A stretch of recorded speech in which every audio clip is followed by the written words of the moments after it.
Guys, welcome sa ating panibagong video.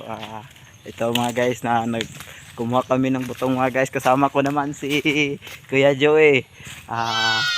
Asan na yon si Kagawad Bibangko? Dundon.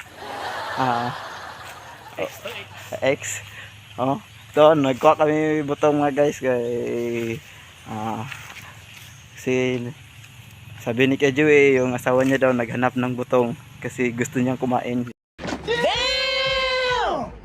Kaya kinuhaan namin dito sa malapit lang dito sa area namin ito mga guys. So kakatapos lang namin magkuha.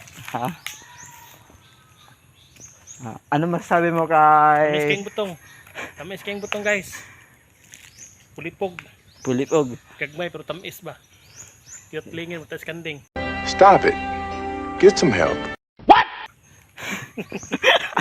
Ito mga guys, ang butong namin dito, yung nyog namin, hindi ito malaki.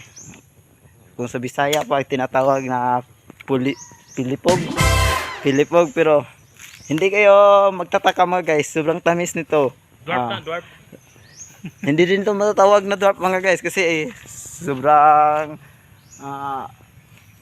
mataas mga guys, pero ganito lang talaga yung bunga niya mga guys. Nice. Oh my God! Wow! So,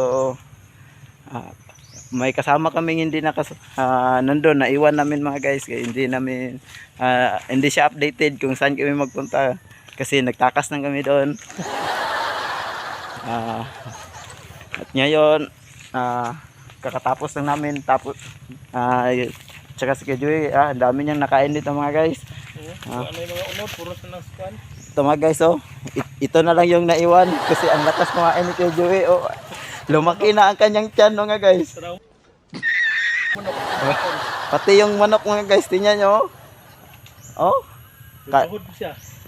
Akala ko tao lang marunong kumain, pati pala yung manok. Tingnan nyo mga guys, lumaki na yung tiyan ni Kuya. Kasi ang dami niyang nakain. So hanggang dito lang mga guys.